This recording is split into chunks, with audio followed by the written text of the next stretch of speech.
चलो नमः भाई। ओम शांति बाल भाई। ओम शांति नमः भाई। आज बाबा ने बताया कि कैसे आप 84 जन्म लेते लेते थक गए थे, गिर गए थे, देवमान के कारण बुद्धि भी पतित बन गई थी, तो मेरे पास आते तो मैं तुम्हें रिफ्रेश करता हूँ जी। तो बाबा कैसे रिफ्रेश करते, तो बुद्धि रिवीजन आज बताइए थोड़ा मुरली। आज हम लोग 23 दिसंबर 2024 की मुरली रिवीजन कर रहे हैं। आज बाबा ने खास बोला, मीठे बच्चे तुम बाप के पास आते हो रिफ्रेश होने, बाप के मिलने से भक्ति मार्ग की सब थकान दूर हो जाती है। जैसे रिफ्रेश होना माना ताजगी हो जाती है, बाबा के पास आते हैं तो बाबा ने उसके बारे में समझाया है।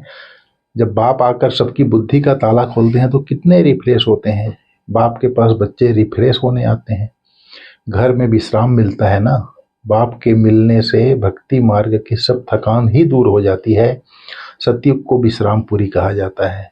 वहाँ तुम्हें कितना विश्राम मिलता है, कोई अप्राप्त वस्तु नहीं जिसके लिए परिश्रम करना पड़े। कहाँ? सतयुग में। सतयुग यहाँ रिफ्रेश बाप भी करते हैं। कब? संगम युग में। अभी शिव बाबा ब्रह्मा तन में आते हैं तो यहाँ रिफ्रेश बाप भी करते हैं, तो यह दादा भी करते हैं ब्रह्मा बाबा।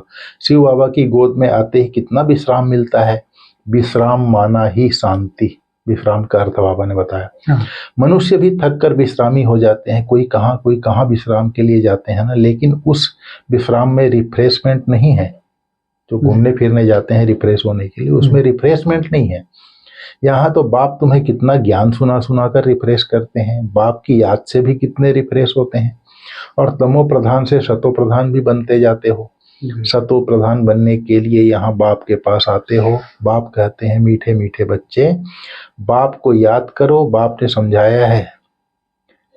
क्या? बाप को याद करने से भी रिफ्रेशमेंट होती है, बाबा ने कहा। बाबा ने कैसे सृष्टि चक्र समझाते हैं, सर्व आत्माओं को विश्राम कैसे और कहाँ मिलता है। तुम बच्चों को का भी फर्ज है सबको पैगाम देना कि बाप के पास आकर के, बाप ने हमें समझाया था, हम दूसरों को समझाए। तो इस तरह से बाबा ने कहा आपको भी सबको रिफ्रेश होने का पैगाम सबको देना है। फिर बाबा ने कहा, बाप बैठ समझाते हैं, साथ में यह दादा भी समझाते हैं। बाप तो समझाते ही, यह दादा भी समझाते हैं, क्योंकि बाप इन दादा द्वारा बैठ समझाते हैं। जैसे तुम समझते हो वैसे यह दादा भी समझते हैं। दादा को भगवान नहीं कहा जाता है। बाप समझाते हैं देही अभिमानी भाव, क्योंकि अपने को आत्मा समझने के बिना परम पिता परमात्मा को याद कर न सके। इस समय तो सभी आत्माएं पतित हैं। पतित को ही मनुष्य कहा जाता है, पावन को देवता कहा जाता है। यह बहुत समझने और समझाने की बातें हैं। फिर बाबा ने कहा, बाप कहते हैं इन वेदों शास्त्रों आदि से मनुष्य कुछ भी सुधरते नहीं हैं, दिन प्रतिदिन और ही बिगड़ते आए हैं। सतो प्रधान से तमो प्रधान ही बने हैं। यह किसकी भी बुद्धि में नहीं है कि हम ही सतो प्रधान देवी देवता थे, फिर कैसे नीचे गिरे हैं, किसको भी जरा पता नहीं है। बुद्धि में भी ताकत नहीं जो बाप को यथार्थ जान सके। बाप ही आकर बुद्धि का ताला खोलते हैं। फिर बाबा ने कहा, बाप संगम युग पर नई दुनिया स्वर्ग रचते हैं, जहां तुम जाकर मालिक बनते हो। फिर द्वापर में माया रावण के द्वारा तुम्हें श्राप मिलता है। तो पवित्रता, सुख, शांति, धन आदि सब कैसे खत्म हो जाता है, कैसे खत्म होता है, बाप समझाया है। धीरे धीरे कैसे खत्म होता है वह भी बाप ने समझाया है। फिर बाबा ने कहा, सतयुगी संप्रदाय को श्रेष्ठाचारी कहा जाता है। कलयुगी संप्रदाय को तो कितना छीछी टाइटल देते हैं, श्रेष्ठाचारी और भ्रष्टाचारी, आसुरी संप्रदाय। अभी के मनुष्यों को श्रेष्ठ नहीं कहेंगे, देवताओं को श्रेष्ठ कहा जाता है। गायन भी है, मनुष्य से देवता किए करत न लागी वार। फिर बाबा ने कहा, अभी तुम समझते हो, पहले हम भी नास्तिक थे, बेहद के बाप को नहीं जानते थे। वह है असली अविनाशी बाबा, उसे सर्व आत्माओं का बाप कहा जाता है। तुम बच्चे जानते हो, अभी हम उस बेहद के बाप के बने हैं। बाप बच्चों को गुप्त ज्ञान देते हैं। यह ज्ञान मनुष्यों के पास कहीं भी मिल ना सके। आत्मा भी गुप्त है, गुप्त ज्ञान आत्मा ही धारण करती है। आत्मा ही मुख द्वारा ज्ञान सुनाती है। आत्मा ही गुप्त बाप को गुप्त याद करती है। फिर बाबा ने कहा, बच्चे देह अभिमानी नहीं बनो। देह अभिमान में आने से ही आत्मा की ताकत खत्म होती है, और देही अभिमानी, आत्मा अभिमानी बनने से आत्मा में ताकत जमा होती है। फिर बाबा ने कहा, ड्रामा के राज को अच्छी रीति समझकर चलना है। इस अविनाशी ड्रामा के राज को जो ठीक रीति जानते हैं वह सदा हर्षित रहते हैं। फिर बाबा ने कहा मनुष्य कितना ऊपर जाने की कोशिश करते हैं, क्योंकि शास्त्रों में सुन रखा है कि दुनिया ऊपर है, वहाँ दुनिया बसाने की कोशिश करते हैं। तो बाबा ने समझाया बच्चे, दुनिया तो लोगों ने बहुत बसाई है, क्योंकि भारत में सिर्फ एक ही आदि सनातन देवी देवता धर्म था और जमुना के कंठे पे पूरे भारत में और कोई खंड नहीं था। फिर इतना विस्तार किया है, अर्थात कितना बसाया है बाबा ने कहा। तो बाप बैठकर बच्चों को समझाते हैं अभी तुम परिस्तान में जाने के लिए पुरुषार्थ कर रहे हो, बाकी ऐसे नहीं तालाब में डुबकी लगाने से परियां बन जाएंगे, यह सभी झूठी कहानियां लिख दी है। विचार किया जाता है इतनी छोटी सी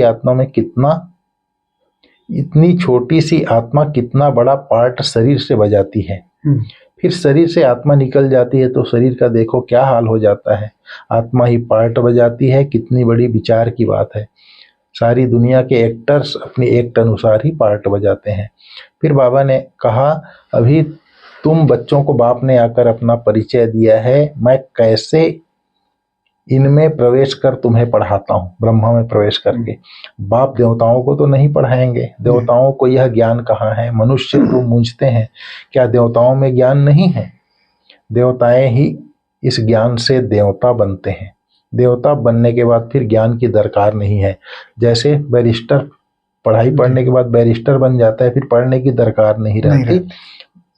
इसका उदाहरण दिया बाबा ने। फिर बाबा ने कहा है लक्ष्मी नारायण जो हमारा एम ऑब्जेक्ट है उसको सामने रख के खुशी में खग्गियां मारनी है।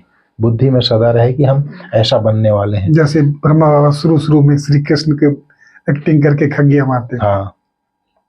फिर बाबा ने वरदान दिया याद और सेवा के शक्तिशाली आधार द्वारा तीव्र गति से आगे बढ़ने वाले मायाजीत भाव।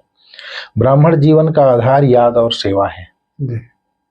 बाबा ने कहा यह दोनों आधार सदा शक्तिशाली हो तो तीव्र गति से आगे बढ़ते रहेंगे। याद और सेवा दोनों शक्तिशाली चाहिए।